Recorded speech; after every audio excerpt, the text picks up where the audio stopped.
ሄሎ ኤቭሪዋን እንዴት ናችሁ? ሰላም ናችሁ? ሁላችሁ ሰላም ነው? ዛሬ የምናየው ስለ ባንክ ሪኮንሲሌሽን ነው። Let we see some concept related with bank reconciliations.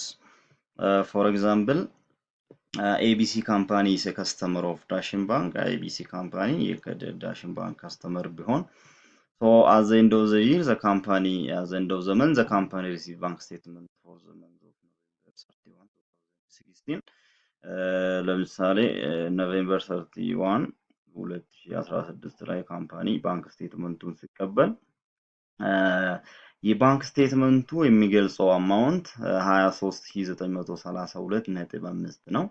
The statement shows the cash balance of 23,932.5 at the end of the month. The balance of the cash as per the company record is per 27,220.5.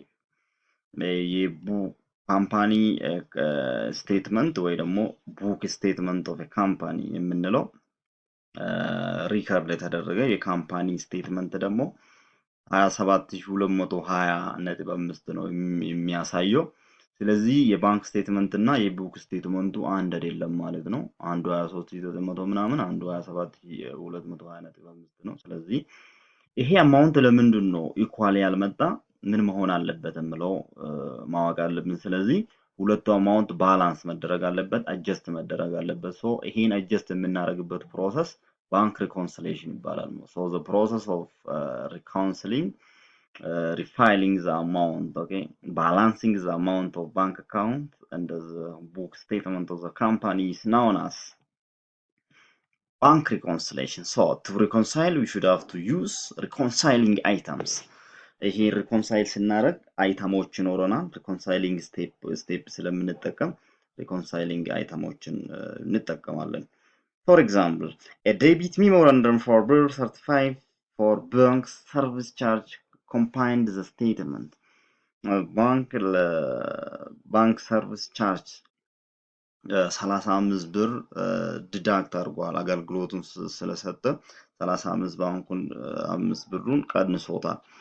This amount is deducted from the bank statement, but this amount is not recorded on the book statement of the company. ስለዚህ ምን እናደርጋለን የምለው ነው።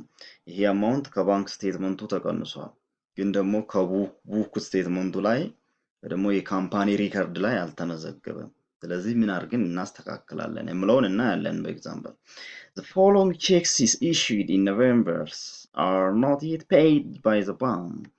The following checks are issued. Okay, እነዚህ ቼኮች ኢሹ ተደርጓል፣ ግን ደግሞ ባንኩ ፍያውን አልፈጸመም።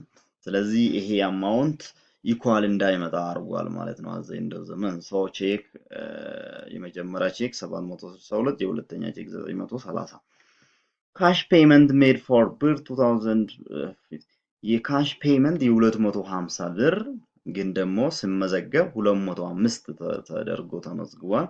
The cash payment made for the BIR 250 is incorrectly recorded as BIR 205 on the cash payment journal. Number 4, a deposit of BIR 5800 made after banking hour. የ5500 ብር የሚሆን ዲፖዚት ኢሹ የተደረገ ዲፖዚት አፍተር ባንኪንግ ሃወር ከባንክ ስራው ሰዓት ውጪ ስለሆነ ኦን ባንክ ስቴትመንቱ ላይ አልተመዘገበም። ይሄ ደግሞ አውትስታንዲንግ ቼክ ብለን ባለፈው ያየነው አማውንት ነው። ይሄ እንዴት እናደርጋለን የምለውን እናያለን። The other one is a credit memorandum for BIR 2000 is accompanied the statement for the collection of note receivables. Credit memorandum of BIR 2000 ባንክ ክሬዲት ሚሞር ኖት ይሰበስባል ካምፓኒ ኖት 2000 አማውንት ኖት ሪሲቨብል ኮሌክት አደርጋል የተለያዩ ተሰብሳቢዎችን፣ ግን ደግሞ ይሄ አማውንት ባንኩ ሰበሰበ እንጂ የካምፓኒ ሪከርድ ላይ አልተመዘገበም። ስለዚህ ኢኳል አይመጣም ማለት ነው የሁለቱ ባላንስ። ሌላኛው ደግሞ on November 30 on the bank statement showed an insufficient fund የሚባል ይሄ አማውንቱ ስለማይበቃ 1100 ኦሬዲ ኢሹ የተደረገ ቼክ 1100 ነን ሰፊሸንት ፈንድ ነው ማለት ነው። ይሄኛው አማውንት ከቡክ ስቴትመንት ኦፍ ካምፓኒ ከምለው ደግሞ ካሽ አስ ፐር ዘ ባንክ ካምፓኒ ስቴትመንት ከምለው መቀነስ አለበት ይሄኛው አማውንት። ኦኬ ሲንስ ኢት ኢዝ ነን ሰፊሸንት ፈንድ። ሶ እንዴት አድርገን እንሰራለን የምለው ያው በጣም ቀላል ነው። this is easy to do this. First we should have to start from the heading-ን መጻፍ አለብን። የካምፓኒ ስም ስቴትመንቱን እና ቀኑን መጻፍ አለብን ከላይ ስናዘጋጅ። so then we start from the cash balance as per the bank statement. የባንክ ስቴትመንቱን አስቀድመን አጀስት አድርገን ከዛ በኋላ ወደ ቡክ ባላንስ እንሄዳለን ማለት ነው። so the given cash balance as per the bank statement is 23,932.5. this is a given. On that we should have to add deposit in transit. The deposit in transit is amount issued by the company but not recorded on the bank statement. So this amount must be added on the bank statement of the company. So 5,800 must be added to cash balance of the company. Then the total is 29,732.5. Then we should have to deduct outstanding checks. The outstanding checks are issued by the company but not paid by the bank. This amount which is not paid by the bank must be deducted from the total amount of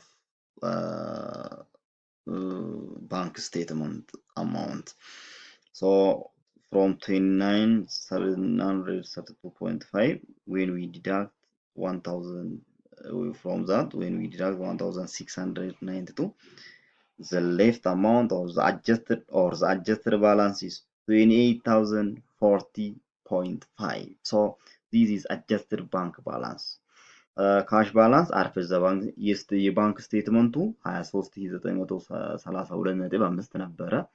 እሱ ላይ ዲፖዚት ኢን ትራንዚትን እንመዘግባለን። ምክንያቱም ካምፓኒ ኢሹ አድርጎ ግን በሰዓት ምክንያት ሰዓት ስላለፈ ያልተመዘገበ አማውንት ነው፣ ሪከርድ አልተደረገ ነው። 5,800 እንደምራለን። ቶታሊ 29,732.5 ይመጣል።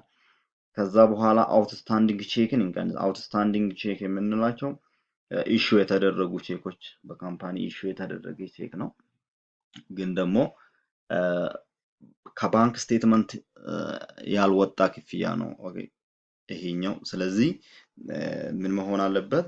ከመቀነስ አለበት። አሁን ከባንክ ስቴትመንቱ መቀነስ አለበት ማለት ነው። ይሄ ሁለቱ ቼኮች አንድ ላይ ደምረን እንቀንሳለን ማለት ነው። ሪዛልታችን 28,040.5 ነው። ከዛ በኋላ አጀስትድ የሆነ ባንክ ባላንስ ነው ይሄኛው 28,040.5 የምንለው። then let we go to cash balance as per the book statement. When we go to cash balance as per the book statement, the amount must be added. The amount must be must be deducted. So not receivables which is collected by the bank must be added now, since it is not recorded on the book statement of the company. So 2,000 is added. 2,000 እንደምራለን ማለት ነው። ምክንያቱም ባንኩ የሰበሰበልን ግን የካምፓኒ ላይ ያልተመዘገበ አማውንት ነው። 2,000 እንመዘግባለን። ቶታሊ 29,220.5 ይመጣል። ከዛ በኋላ መቀነስ አለባቸውን እንቀንሳለን። አንደኛ ባንክ ሰርቪስ ቻርጅ ነው። ባንኩ ለሰጠን አገልግሎት 55 ብር ቀንሷል። ስለዚህ ከኛ ደግሞ አልተቀነሰም፣ እንቀንሳለን። ነን ሰፊሸንት ቼክ ስለዚህ የተመለሰ ነው። ስለዚህ ይሄኛው መቀነስ አለበት ማለት ነው። ኦኬ ስለዚህ ነን ሰፊሸንት ስለሆነ አልተከፈለም። ሶ ይሄ አማውንት መቀነስ አለበት። ሌላኛው ኢረር ነው። 250 የወጣው ካሽ ግን ደግሞ 205 ብቻ እንዳወጣን አድርገን የመዘገብነው አማውንት ካሻችን ኦቨር ስቴት ስለሚያደርገው አሁን ደግሞ መቀነስ አለበት፣ ሰብስትራክት መደረግ አለበት። ሶ the error which overstate the cash must be deducted. The error which understate the cash must be deducted. this error overstate our cash by 45,000, so it must be deducted from the book statement of the company. So 1080 must be deducted from the total amount. So when we deduct 1080 from 29,220.5 adjusted book balance ሳችን 28,040.5 ይሆናል ማለት ነው። ስለዚህ ሁለቱ አማውንቶች ባላንስ መሆናቸውን ቼክ ማድረግ አለብን። የመጨረሻ ስቴፓችን ኦኬ we should have to check the balance at the end of the trade. So this is the concept of bank reconciliation. So we will see some examples in next time. So please subscribe my YouTube account, share my YouTube account to others. Okay, to get other videos you should have to subscribe my videos. I love you. Bye bye. Thank you very much.